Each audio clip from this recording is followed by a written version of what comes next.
Hey guys, my name is Zan and I'm an incoming sophomore at UCLA this year. In this video, I'll be giving a brief overview of my UC application from back when I was applying to college in 2022. First, I'll be giving a brief overview of stats and extracurriculars, and then finally, I'll go over my PIQs. For the stats, I'll only be showing the names of the courses and exams that I took in high school and not the actual grades or test scores themselves. This is because what I want this video to do is to encourage and motivate everybody that is watching and not accidentally discourage or intimidate anyone who might end up negatively comparing their own grades and test scores with mine. I'll also only be showing the final essays for the PIQ section and not explaining the writing and drafting process for those for the sake of time. So if you guys are interested in watching those videos, please subscribe so that you'll know when those videos are published. Here's the grades portion of the UC application. Unlike some colleges, all of your grades on the UC application are self-reported. This means that at the time of application, you do not have to submit your official transcripts just yet. If you do get into a UC, which you'll find out when decisions all come out, then you'll be asked to send in the official documents for transcripts and test scores at a later date. When you're filling out the grades portion, they do have an option for putting in the letter grade or putting in the pass or no pass, depending on how you took that course in high school. But if you are filling out a letter grade, you only have to indicate the letter of the grade you received and not the plus or minus. You might notice that my foreign language progression is a little weird because in my freshman year it says I took Japanese 1, but then in the following year it says I jumped to Japanese 3. For cases like this, where there is a gap in your academic transcript, maybe you took a gap year or maybe you're missing a course or two, etc., you can use the additional information section of the UC application to briefly explain your situation, which is what I did as well in this case. Now let's move on to the test scores portion of the application. The test score portion of the application is also self-reported, but unlike the grades portion, it is completely optional. That being said, if you did list down an AP course or IB course in the grade section of the application already, it is a good idea to report your score as long as you passed. Now, if you didn't pass, it may be a good idea to omit your score and just not report it. Like with the grades portion of the application, you'll eventually be asked to submit the official test score reports to whatever school that you end up going to. But this only happens at a later date, so at the time that you're applying, you don't need to worry about it just yet. Now let's move on to the activities and awards section of the application. This is what the activities and awards section looks like. This is a section where you fill out what extracurriculars you did during high school and any awards that you might have earned. At the time I was writing my application, I wasn't sure if you had to write incomplete sentences when you're writing out the description for each of your extracurriculars, so I just went with complete sentences to be safe. However, after doing some research last night, I found out that you could actually just write incomplete sentences as long as the information you were presenting was easily understood by the reader. So for those of you who are applying soon, I do recommend writing in incomplete sentences for the description of each activity or award, just because one, this will allow you to fit in more information into the text box, which has a limited word count, and two, it will make you sound less cocky, because for a lot of these, you kind of have to use the word I to describe what you did in the extracurricular, so using the word I a lot less just comes off as less cocky. This section also asks you to estimate how much time you spend per week on a given activity, as well as how many weeks per year. This is just an estimate, so it's okay if your numbers are a little off. However, do keep in mind that if your numbers are way too big and you've got way too many activities going on at once, the college admissions officer may question whether what numbers you're reporting are really true or not, so do keep that in mind. This section can also be used to describe other coursework that you may have done that you weren't able to put into the grades section. While stats are an important factor in the UC admissions process, having solid essays matters the most, especially since this is the only factor in the application that is entirely under your control. In the PIQ section, you'll be asked to choose 4 out of a list of 8 prompts to write 4 essays, with each essay being 250 to 350 words long. None of the PIQ prompts are better than others, and they're all very flexible, so just pick the ones that will make it easiest for you to write. When you're working on your PIQs, you can just work on a separate document like a Google Doc or a Word document, and then later copy and paste your answers into the text box. Just keep in mind that the formatting of each of your essays might change a little bit when you submit. I remember that you can't indent on there, you can't use italics, you can't use bold, you can't use em dashes. So there's a couple like little grammatical things that you can't do anymore. So just when you're copying and pasting your answers in, make sure to read your pasted answers and make sure that the formatting is all what you want it to be. For my first essay, I wrote about piano performance because that's something that I really loved in high school and something that pretty much took up all of my spare time. This is the essay that I used to answer PIQ number 3, which asks, what would you say is your greatest talent or skill? How have you developed and demonstrated that talent over time? I'd sit in front of the audience, back straight, sleeves rolled, fingers resting atop the keys. My figure seemed small against the grandeur of the polished black Steinway. I'd take a slow breath, lift my wrist, and play the first note. At school, I'm a girl who teases her classmates to no end. But at home, I'm a classical piano addict. On Friday nights, I seek refuge in my living room, the home of my piano. My fingertips dance across the keys, melding my body and mind with the music. My parents come home for the night, only to be ignored by their daughter and met with the sound of her playing. Indeed, my family knows never to interrupt me when I'm practicing, lest they shock me out of my trance. But being a pianist has its difficulties. Piano performance relies heavily on muscle memory.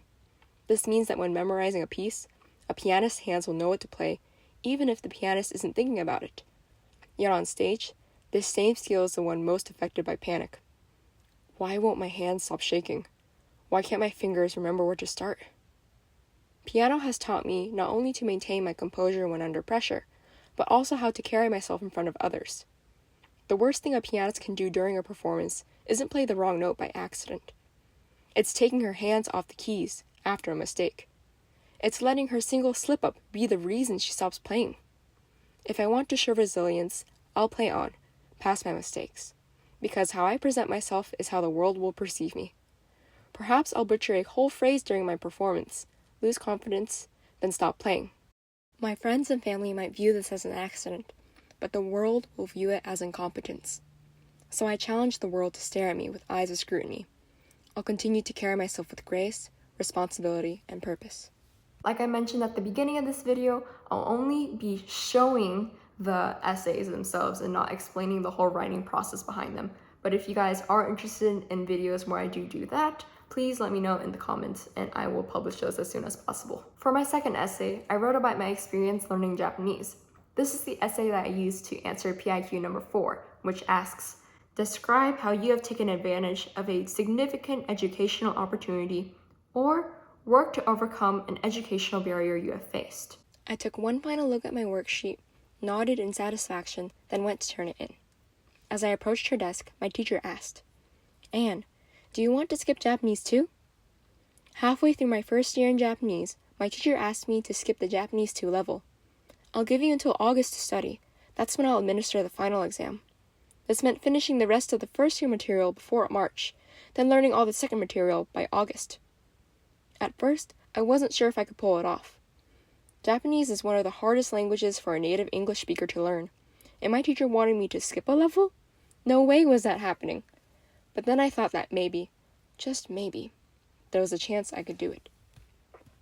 I tore apart the textbook limb from limb, yet the more I tried to find the English equivalent to Japanese concepts, the more I struggled. How come all 3 of this word's conjugations mean the same thing? How come a yes in Japanese can't be used in the same context as a yes in English? I had so many questions, yet no one to answer them. Anyone would be inconvenienced if they had to spend an hour a day answering my questions. Even if I had a mentor, there was no guarantee I'd get the explanations I was looking for. That summer, I passed my unofficial Japanese 2 exam with a B. Yet what I learned was not just a new grammar concept or vocabulary term. It was the optimization of my resources. I used my textbook to guide my learning track. I scoured the internet for the most reliable websites on vocabulary and characters. Because the key to learning isn't just following the curriculum. It's to constantly seek out new resources, to devise alternatives when traditional methods prove insufficient. So if I'm ever tasked with something unfamiliar, I'll take advantage of all the connections and resources at my disposal, and I'll continue to evaluate my feedback, improve my strategies, and push forward. For my third essay, I wrote about a specific experience that I had in mock trial my freshman year. The essay that you'll see on screen here is actually a shortened version of the original 650-word long essay that I used on my Common application at the time. So there might be parts in the story where I jump a little bit too quickly, just because I had to cut out so many things in order to make this 350 words instead. If you guys are interested in seeing the original 650 word long version, let me know in the comments down below. This is the essay that I used to answer PIQ number 5, which asks, describe the most significant challenge you have faced and the steps you have taken to overcome this challenge. How has this challenge affected your academic achievement? As my client stood trial for first-degree murder, I shot up from my seat and declared, "Objection, Your Honor. Speculation." Overruled. Move on, counsel. I sat back down, leaned forward, and readied myself for the next objection. My freshman year, our mock trial team lost one of our veteran attorneys. Our advisor pulled me to the side and half whispered, half screamed, "Anne, do you want to be an attorney?" I looked at her like she was crazy. How could a girl with zero experience suddenly fill in for the most demanding role on the team? Within 2 weeks, I finished memorizing my opening statement, direct examinations, and cross-examinations. I felt like I was on a roll and ready for trial. Then came time to learn court procedures from our captain, and boy was I not ready. "No, object speculation here, and this one isn't hearsay, so unless you want to look stupid, don't object." But I didn't have time to feel discouraged. I was working against the clock to become a full-fledged attorney. After going through mock trial hell and back, it was time to go to court. The judge banged his gavel thrice against the sound block, calling us to order.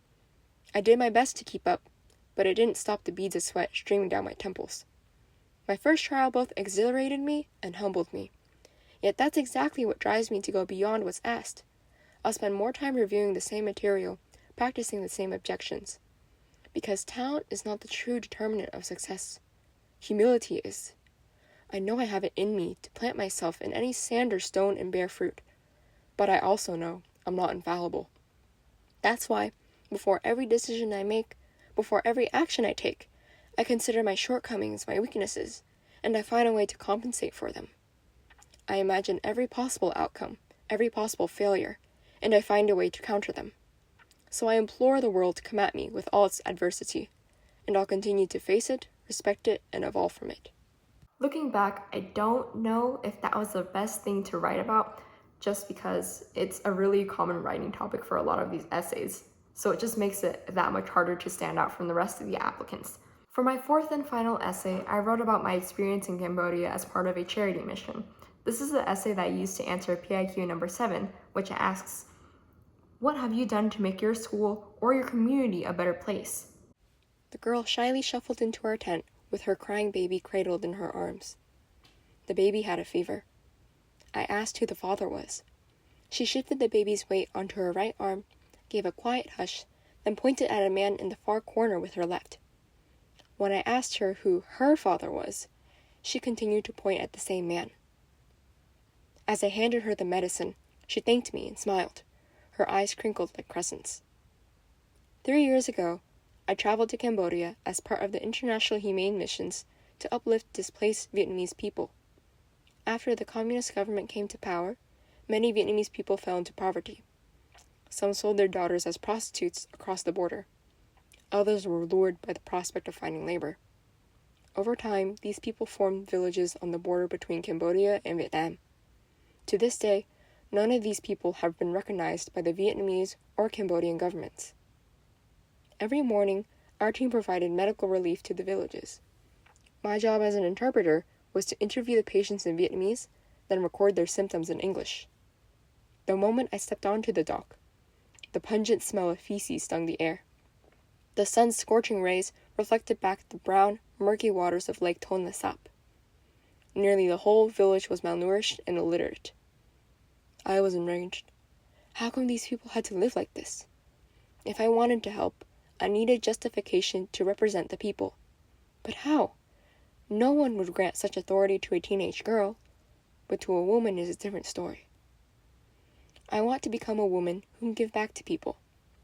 I want to join global medical brigades at UCSD or Project Rishi at UCLA to learn about sustainable ways to address health disparity. I want to join Global Hope 365 at Berkeley or GIVE at UCSB to educate myself in human rights issues around the world. Then when I return to Cambodia next summer, I'll bring back peers from campus who will join me on my mission to uplift the Vietnamese people. Looking back, I'm not so sure this was the best topic to write about, just because it reeks of privileged kid who got to travel the world. And that's not something that colleges necessarily like. However, the writing style of the essay itself is something that you guys might find useful to refer to when writing your own essays. You'll also notice that compared to the first 3 essays, the conclusion section of this essay is a little bit different.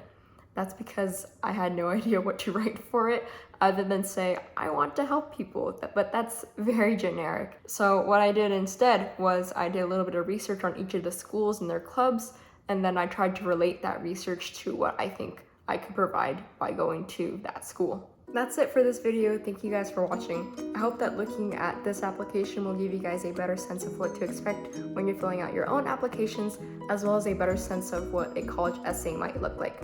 Again, if you guys are interested in seeing the outlining, drafting, editing process of each of the essays that we just read here, please let me know in the comments, or if you guys have any other questions or comments, again, let me know in the comments and I'll do my best to answer them. Bye bye.